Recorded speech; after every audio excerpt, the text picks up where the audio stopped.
Akkam jirtu baga nagaan deebitanii dhuftanii har'ammoo waa'ee akkuma tambaneelii irratti argitanii waa'ee RH incompatibility yookiin immoo dhiigni abbaa manaa fi haadha manaa wal simuu dhabuun mucaa isaanii irratti yookiin daa'ima dhufu irratti rakkoo akka miilisisaa kan jedhu bifa saayinsaawwan wal bira qabnee ilaalla jechuudha. Akkasumas immoo just akka gaaffii siyoosii garaagaraa keessaa akka itti ba'uttis walii wajjin wal bira qabee jechuudha. Kanan isiniif ibsuuf yaalu kanaafuu subscribe gochuu hin dagatinaa hanga xumuraatti na duukaa ta'a.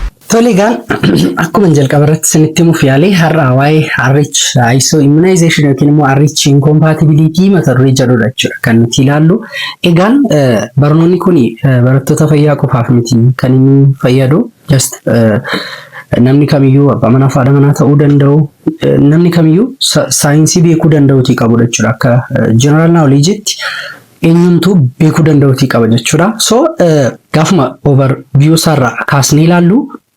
There are many different antigens which is found on the surface of red blood cells jechuudha. Antigenonni garaagaraan baay'eetu seelii dhiiga diimaa marsanidha kan isaan argaman jechuudha. Fakkeenyaaf kun seelii dhiiga diimaa yoo ta'e kan akkasitti kan marsee argamu antigenonni baay'een ni jiraatu jechuudha. Kanaafuu warri kun immoo maal rakkoo isaan fidan yeroo obstetric yookiin immoo yeroo garaatti baatan yeroo da'umsaa fi kan kana fakkaatu yeroo dhiiga namaaf laatamutti rakkoo balaa uumuu danda'u jechuudha. Yookiin immoo antigenii gatii ta'e farra alagaa gatii ta'e qaamni keenya simachuu dhiisuu ni danda'a jechuudha wanta kana. Kanaafuu RH antigen are found on the surface of red blood cell membrane protein jechuudha. Proteiniin antigen jedhamu kuni naannoo seelii dhiiga diimaa marseedha jechuudha kan inni argamu.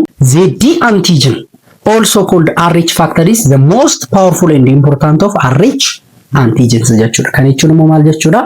Antigenoota baay'ee jiran keessaa antigen D kan jedhamtu kun baay'ee humna kan qabuu fi balaa treaty jechuudha. Baay'ee balaa cimaa kan uumuu danda'udha jechuudha. An individual who possesses it is labeled as RH positive and who lacks it as RH negative jechuudha. Kana jechuun maal jechuudha? Antigenii amma jenne kana antigen D kana seelii dhiiga isaanii marsee namoonni argaman maal kan isaan jedhamanii waamamanii RH positive jedhamu jechuudha karaa biraa.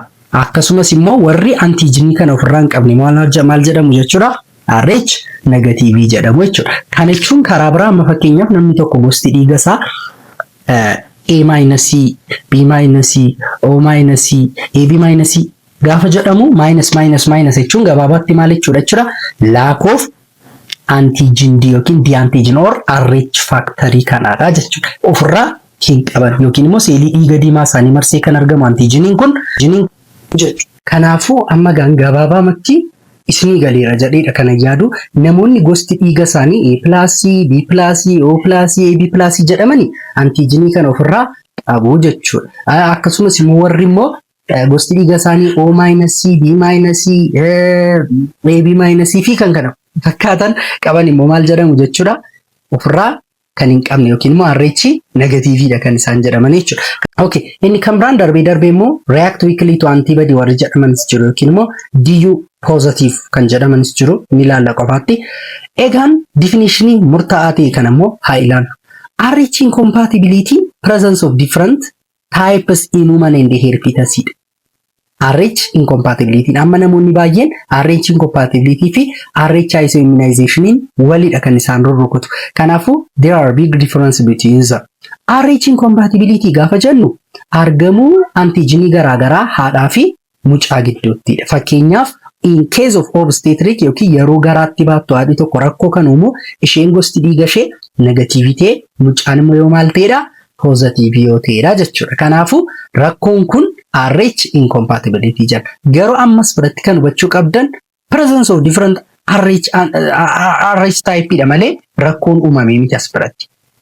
Garuu gaafa RH ISO immunization jennu garuu maaltu uumama? Production of antibody against RH factor by RH negative uumanii jechuudha. Kun immoo haadhi tokko negatiivii taate mucaan gadameessa ishee keessa jiru garuu positive gaafa ta'u antigenii of keessaa qaba jechuudha mucichi. Antigen jechuun immoo maali? Qaama farra alagaa kan keenya kan hin taane jechuudha. Kanaafuu maal ta'a jechuudha namni kun haati sun wanta isheetti gale sana ofirraa qolachuuf immunity system ishee maal qopheessa? Antibody qopheessa jechuudha. Antibody dhaqee specific yoo rukuchuuf jedhu antigenii sana rukuchuuf jedhu qopheessaa jechuudha. Inni kun immoo maal jedhama?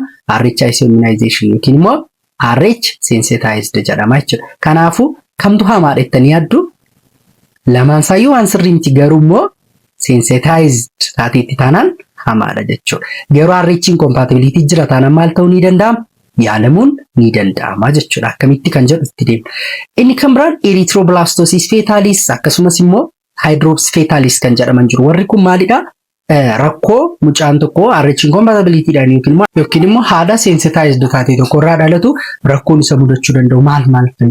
Fakkeenyaaf erythroblastosis fetalis gaafa jennu condition of which large number of nucleated immature red cells are seen in fetal circulation jechuudha. Circulation yookiin marsaa dhiigaa isaa keessatti dhiiga sirriitti bilchaa'aa yookiin immoo gahaa hin taane red blood cell akkasii baay'inaan argamu jechuudha. Yookiin immoo occurring in response to excessive destruction of fetal red blood cell jechuudha. Kanumaan kan wal qabatu maaliyyuu isa mudachuu danda'a? Anemiyaan fa'a. Kan biraan immoo hydrops fetalis qaamni isaa dhangala'aan guutamee bobbokoka. Inni kan biraan hemolytic disease of newborn kan jedhamu dhibeen hamaan jira. Anemiyaa baay'ee adda cifuu hin dandeenye guutummaatti dhiigi isa keessa jiru ba'ee dhiiga haaraa gasa barbaachisutti ta'uu danda'a. Biliruubiniin baay'ee baay'achuu danda'a isa keessatti bifti mucaa waan biraa fakkaachuu danda'a. Pathogenesisiin isaa maalidha kan jedhu kana sirriitti ilaala. Pathogenesis jechuun how it is occur kan jedhudha. Akkamitti dhibeen tokko dhibee ta'uu danda'a. Egaa for RH ISO immunization to occur the following prerequisites must be fulfilled jechuudha. Dhibeen RH incompatibility jechaa yookiin immoo dhibeen rakkoo dhiigaa wajjin wal qabatu dhufu kuni dirqama jiraachuuf ulaagaawwan guutamuu jirantu jira jechuudha. Tokkoffaa irratti ulaagaan maalidha? There must be RH negative mother who cares RH positive fetus. Kun jiraachuun dirqamadha jechuudha. Kan jechuun maal jechuudha? Haadhi gosti dhiiga ishee negatiivii ta'e mucaan gadameessa keessa jiru garuu maal ta'uu danda'u? Maal ta'uu danda'u? Positive ta'uu danda'uun dirqamadha jechuudha. Chance of having RH positive fetus from RH positive father is 50%. If there is heterogeneous 100. If father is homogeneous dha. Amma gaa maalidha? Sila dubbadheen ture wanta tokko sin hubachiiseen ture. Maalin jedhee? Abbaan positive ta'ee haati negatiivii yoo taate mucaan dhufu maal ta'uu danda'a? Negatiivii ta'uu danda'a? Eeyyee. Parsantii meeqa? Parsantii 50. Positive yoo ta'uu danda'a? Eeyyee. Parsantii meeqa? Parsantii 50 jechuudha. Kanaaf amma haati maalidha? Gosti dhiiga ishee negatiiviidha. Gosti dhiigaa maalidha? Negatiiviidha jedha. Mucaan dhalatu parsantii 50 positive ta'uu danda'a. Parsantii 50 garuu negatiivii ta'uu danda'a. Haadhi kanadha jedhaa yaada. Kun haadhadha. Gosti dhiiga ishee negatiiviidha. Mucaan keessa jiru positiiviidha. Rakkoon hin dhufe moo hin dhufu? Sirriitti dhufeera. Yoo garuu akka carraa haati gosti dhiiga ishee pozitiivii ta'ee abbaanis pozitiivii ta'e mucaan dhalatu maal ta'a? Dhibba keessaa dhibba pozitiiviidha kan inni ta'u. Yeroo kanatti maaltu ta'a jechuudha? Wanti tokko iyyuu uumamu jechuudha. Kanaaf kun baay'ee gaarii jechuudha. Rakkoon kan uumamu yoom qofadha jenneerra? Rakkoon kan uumamu yoom qofadha jenneerra? Haati gosti dhiiga ishee negatiivii ta'e abbaayyoo maal ta'e? Pozitiivii yoo ta'edha jechuudha. Amma immoo waan tokko haa ilaallu. Yoo haati pozitiivii taate abbaan yoo negatiivii ta'e rakkoon uumamu jira moo hin jiru? Homaa tokko iyyuu hin jiru. Maaliif hin jiru? Haa ilaallu seeraan. Haatittiin pozitiivii jechuun mucaan dhalatu parsantii 50 pozitiivii ta'a. Parsantii 50 maal ta'a? Negatiivii ta'a. Yoo pozitiivii ta'e baay'ee gaarii. Maaliif? Gosti dhiiga haadhaa maalidha? Pozitiivii. Kan mucaas maal ta'e? Pozitiivii. Wal simee moo wal simeera? Yoo immoo parsantii 50 abbaarraa fudhatee maal ta'e? Negatiivii ta'e moo rakkoon jira? Hin jiru. Maaliif? Haati siluma dhiigarraa maal qabdi? Antiijinii gatii qabduu fi rakkoon tokko iyyuu hin jiru. Mucaan addatti antiijinii ofirraa qabu jira? Hin jiru. Kanaafuu mucaan dhiiga isaarraa qaama farra lagaa mucaatti asii ol ergu hin qabu jechuudha. Kanaafuu rakkoon uumamu tokko iyyuu hin jiru jechuudha. Rakkoon yoo maal ta'e qofa dhenne haati negatiivii abbaan pozitiivii yoo ta'e qofadha jechuudha. Kana sirriitti akkasiin hubattanii barbaada itti dhufna. Kanaafuu ulaagaan tokkoffaa maalidha? RH negative mother cares RH positive fetus. Amma gaanni kun maalidha? RH incompatibility dha jechuudha. Inni itti aanu maalidha? Entry of fetal RH positive. Mucaan gosti dhiiga isaa pozitiivii ta'e red blood cell maternalitti yookiin immoo maternal circulationitti maal ta'u? Seenu. Yeroo kanatti there may be production of antibody dhufaa jechuudha. Antibody specific dhibee kana rukuchuuf jedhu produced ta'a jechuudha. Kanaafuu this occur more commonly following FMH yookiin immoo feetoo maternal hemorrhage. Feetoo maternal hemorrhage jechuun yeroo dhiigni garaatti gaafsheen baattu ishee mudate jechuudha. Kan biraan fetal red blood cell are detected in maternal circulation 6% in first trimester, 15% in second trimester and 30% in third trimester. Kana jechuun yoom cimaa sardii irratti baay'ee ulfaataa deema jechuudha. APH kan jennus immoo third trimester irratti kan inni jalqabu jechuudha. It may be silent or may follow obstetric complication. Fetal maternal hemorrhage yoomidha kan inni mudamu tokko yeroo abortion. Yeroo abortion dhiigni mucaa gareessaatti seenuu danda'a, garaadhaatti seenuu danda'a, wal makuu dhiigaa karaa gogaa isaatiifa. Kan biraan ectopic pregnancy yeroo ulfa gadameessaan alaa kunis maaliif abort ta'uu gaafata gatiitiif. Kan biraan during antepartum hemorrhage yeroo placental previa yeroo placental abruption wajjin wal qabatu, vasa previa wajjin gaafa wal qabatu jechuudha. Kan biraan procedure amniocentesis gaafa hojjetamuu barbaadu, abdominal trauma balaan garaa ishee irra ga'eera taanaan, ECV external cephalic version mucaa yeroo naannessuuf yaallu maaliif kunis risk of APH dagatiitiif jechuudha. Kan biraan manual removal of placental harkaan galee yeroo of kaltii baasuuf kaanu maaliif spontaneously gaafa ta'u naturally dha kan inni bahu garuu harkaan gaafa baasnutti kukkunnee gatii baasnuuf riskiin kanaan jiraata. Kan biraan teen delivery. Okay, inni sadaffaan immoo development of RH antibody by mother jechuudha. Kana jechuun maallaa waan sadii ilaalleera. Tokkoffaa irratti RH negative mother carry RH positive fetus jenneerra. Haadha RH negative qabdu mucaan RH positive ta'e jiraachuun dirqamadha jechuudha. Isa booddee dhiigni mucaa gareessaatti kan inni seenu gara haadhaatti jechuudha kan inni seenu qabunni lammata. Sadaffaan immoo development of RH antibody by mother jechuudha. Kana jechuun immoo antibodiin haadhaan maal ta'u qophaa'uu danda'uti qabaa jechuudha. Kanaafuu ulaagoleen gurguddoon warra kanadha jechuudha. So maternal immune system respond by producing what antibody jechuudha. Antibody kana produce godha isa booddee maal ta'a jechuudha. Anti-D yookiin immoo antigenii galee sana mucaan maal gochuuf ka'a miidhuuf ka'a jechuudha. Garuu sila waa dubbannee turre maal dubbanne kun kan uumamu yoo dhiigni mucaa eessatti seene qofa denneerra. Mucaan eessatti seene qofa denneerra gara haadhaatti yoo seene qofadha jenneerra. Kun immoo kan uumamu yoomidha jenneerra.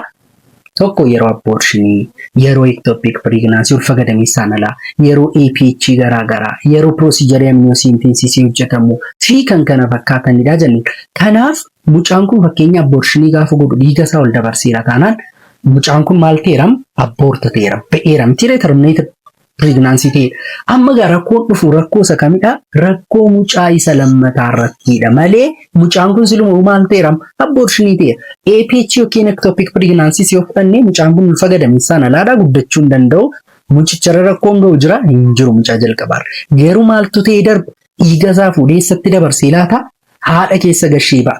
Yeroo kanatti qaamni farra haadhaa immoo maal qopheessa? Antibodii qopheessa. Yeroo kanatti kan miidhamu isa kami jechuudha mucaa isa lammataa fuudha jechuudha. Fakkeenya tokkoon isinitti himu. Hattuu wayii tokko ta'u naannoo tokkooti bilbila nama tokko hatee deemee hundumtuu naannoo sanatti naannee maal jedha yaa akkamittis jala fuudhee wayi nama dhiba guyyaadhaan immoo maal hundumtuu naasaa. Yeroo kanatti akkuma carraa girgirrii sana fayyadamee hattuun biraa tokko akkuma carraa yaadaagaa nama tokkotu hatee deemee sabooddii hundumtuu waa'ee hattuu dhaabbatee haasaa jira akkamittis jalaati. Dhugaamoo maal haasaa jira. Kana gidduutti hattuun biraa dhufee poolisiin immoo jira akka carraa hattuun biraa dhufeetu taa'imee sanatti nama biraa wayitu hatuuf argame. Maaltu taa'ettanii yaaddu? Aariin hattuu isa sanaas inni amma taa'eerus lamaansaa walitti dabalamee nama kanarra balaa cimaa argaa jechuudha. Kanaafuu inni RH incompatibility jedhamus kanadha jechuudha. Mucaa jalqabaa miidhamu osoo hin taane mucaa lammataa irratti dhufu sanatu miidhamuu jalqabaa jechuudha. Garuu ittisuun ni danda'ama, eeyyee hin danda'ama, itti dhufaa jirrasas. Amma gaan effektiin mucaa irratti qabu maalidha kan jedhu akkuma sila jennidha. Tokkoffaa irratti hemolytic anemia jechuudha. Distraction of red blood cell immature dhiiga ta'ee wajjin dhalata mucaanii rakkoo ciccimaa wajjin kan inni dhalatu. Dhiigi immoo maalidha? Qaama keenyaaf baay'ee kan barbaachisaa ta'edha. Dhiiga gahaa hin qabnu taanaan onneen hojiin hojjetu, dhiiga gahaa hin qabnu taanaan sammuun hin hojjetu, niirooniin hin hojjetu. Yeroo kanatti maalla kan inni ta'u jechuudha. Nama sirrii ta'uu hin dandeenyu jechuudha. Okay, kanaafuu maanaajmentiin isaa maalidha? Maanaajmentiin isaa Tole qoqqoonni ilaalla maanajimentii gabaabamatti. Fakkeenyaaf management of RH negative and sensitized mother yoo taate maalidha? Kan jechuun maal jechuudha? Sila waa dubbannee turre. Sensitized fi unsensitized jennee bakka lamatti qoonna yookiin immoo RH incompatibility unsensitized jechuudha. Garuu immoo isoimmunized jedhuun immoo maal jechuudha? Sensitized jechuudha. Qabamtee itti dhibee sanaan jechuudha. Dhiigi mucichaa isheetti ol seeneera jechuudha. Kanaafuu jalqaba irratti maal goonaa? Gosuma dhiigi ishee maal ta'e negatiiviidha taanaan haati tokko maal goona? Unsensitized jechuun immoo maal jechuudha? Dhiigi isheetu negatiiviidha, mucaatu poozitiiviidha malee maayinni dhibee sanaan hin qabamin jirti jechuudha. Okay, tokkoffaa irratti we have to identify pregnancy at initial ANC visit. Vizitii ANC yookiin immoo hordoffii ulfaa ishee jalqabaa irratti adda baasuu danda'u qabna. Akkamittiin? Gosa dhiiga ishee fi RH type ishee ilaaluudhaan. Isa booddee mirmaraa erga goonee booddee yoo gosti dhiiga dubartii sanaa negatiiviidha ta'e abbaa manaa ishee waamnee dhiiga isaa ilaalla. Yoo maal ta'e yoo isheen negatiivii taate abbaa manaa partner blood groupii dafnee ilaaluu danda'u qabna. Isa booddee yoo innis negatiiviidha ta'e indirect combust test hin barbaachisa? Cira hin barbaachisu jechuudha. Indirect combust test kan jedhu kana barbaachisa? Hin barbaachisu. Maaliif? Negatiivii gidduutti mucaan dhufu maalidha? Negatiivii gatiitiif. Yoo garuu akka carraa isheen gosti dhiiga ishee negatiivii ta'e abbaa manaa gaafa waamnu garuu poozitiiviidha taanaan dirqama mirmaraa itti aanutti fufuu qabna. Innis maal jedhama? Indirect combust test jedhama jechuudha. Indirect combust test jechuun immoo maalidha kan inni determine nu godhu whether she is sensitized or not kan jedhu adda nu baasa jechuudha. Dhiigi kun kana dura seenee ture moo seenee hin turre? Akkasumas mucaan kun dhiigicha fuudhee itti dabarseera moo hin dabarsine kan jedhu adda nu baasa jechuudha.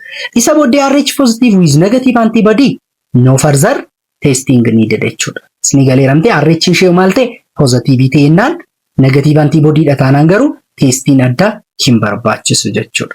Management of unsensitized pregnancy RH negative with negative antibody screening jalqabarratti maal goona ree managementiin isaa jechuudha. Innumti amma determine the blood group and the RH factor of partner. Kanaadha manaa erga laallee booddee negatiivii taateetti kan abbaa manaa sin ilaalla. Repeat indirect combust test at 28 and 36 weeks jechuudha. Commonly torbee 28 irratti irra deebinee maal goon test gochuu danda'uutii qabna jechuudha. Maal?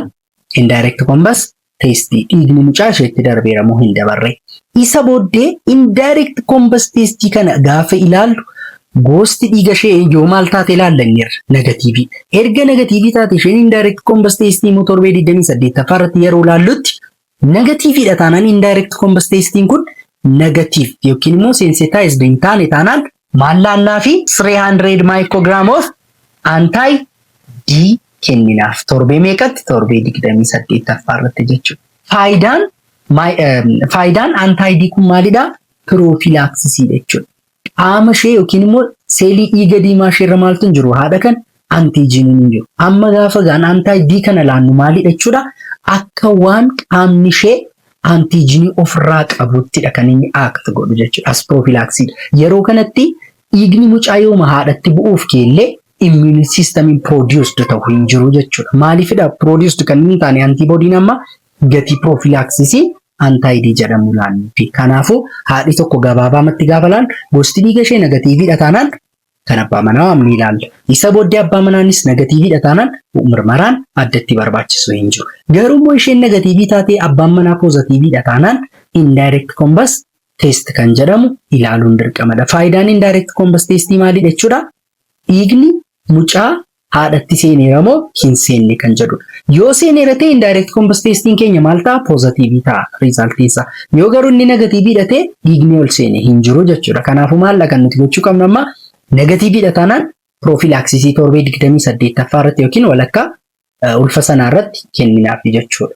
Faayidaan isaas anti-D'n kun maalidha? Act as prophylaxis jechuudha. Akka dhiigi mucaa isheetti ol hin seenne yookiin immoo yooma ishee qabate iyyuu akka antibodiin produced hin goone ittisaa jechuudha. Yoo garuu indirect combust test yookiin immoo dhiiga mucichaa gaafa ilaallu yookiin direct combust test ilaallee kaan yoo garuu indirect combust test ilaallee positive taate anti-D'n hin kennamu. Maalidha ree kan ta'u? We have to manage her as sensitized jechuudha. Bakka qabamteetti kanaafuu managementiin jiru maalidha?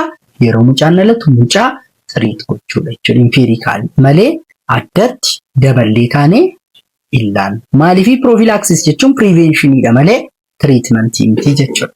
So provide anti-D prophylaxis in case of amniocentesis, APH, ECV, also abortion. Ammayyuu taanaan anti-D'n kan laatamu torbee 28ffaa ta'uyyuu malee ulfi torbee 14tti ba'ee jira taanaan sa'a 24 yookiin 48 keessatti anti-D fudhachuu qabu. Procedure amniocentesis hojjannee irra taanaan external cephalic version mucaa naannessuuf yaallee irra taanaan illee anti-D'n taayimii sanatti yoo laatan baay'ee gaariidha jechuudha malee yeroo deessu yookiin immoo dirqama torbee 28ffaa qofa irratti laatama jechuu miti. Kuno akkuma jechaa jiru kan biraan following delivery determine blood group of newborn and antibody screening mucaan gaafa dhalatullee gosa dhiiga isaas ni ilaalla antibody isaas ni ilaalama jechuudha. If the newborn RH is negative no further treatment needed. Yoo mucichi gaafa dhalatu negative ta'e addatti managementiin barbaachisu hin jiru. Garuu antibody mucaa sana positive dha taanaan garuu maalla monitor the newborn for hemolysis jechuudha. Red blood cell destruction akka sarran geenye ilaaluu qabna akkasumas immoo manage the next pregnancy as sensitized jechuudha. Pregnancy sattaanu haadittiin akka sensitized taatitti maal gochuu yaaluu danda'uti qabna jechuudha. Okay, managementiin sensitized mother immoo maalidha? This woman need special care with measurement of antibody dha. Titari antibody safarama inni kun baay'ee ulfaataadha jechuudha. Maternal antibody should be determined in direct combus test at 18 weeks jechuudha. Torbee 18ffaatti ni ilaalla maternal antibody jechuudha. Prevention of ISO immunization maalidha? Tokkoffaa anti-D kennuudha jechuudha. Eenyudhaaf non sensitized pregnancy irratti jechuudha. Ammayyuu kan isin adda baasuu qabdan anti-D hundumaaf hin laatamu. RH negative magatii taateef hin laatamu. Dirqama maal ta'uu qabdi? Unsensitized yookiin immoo dhiigni mucichaa kan itti hin seenne ta'uu qaba. Yookiin gabaabumatti ulfa jalqabaa irratti kennamuu qaba yookiin abortionii jalqabaa irratti kennamuu danda'uti qaba jechuudha. Inni kan biraan any pregnancy related event could result fetal maternal hemorrhage require anti-D immunoglobulin. If at 28 weeks of gestation 300 microgram of anti-D IM ilaal. Yoo torbee 28ffaatti dhalate 300 microgram of anti-D intramuscular kennu ni dandeenya. Torbee 28ffaa irratti taanaan isaa gadi taanaan garuu dooziin isaa hammuma san gadi bu'ee kennamuu ni danda'a. 50ffaas kennamuu ni danda'a jechuudha. So prevention isaa kanadha jechuudha. Egaa kilaasiin keenya guyyaarra waa'ee RH compatibility gabaabumatti kanadha jechuudha. Kan inni fakkaatu yaada qabdan karaa koomentiinaaf kaa'uu dandeessu akkasumas subscribe gochuu hin dagatinaa. Thank you so much.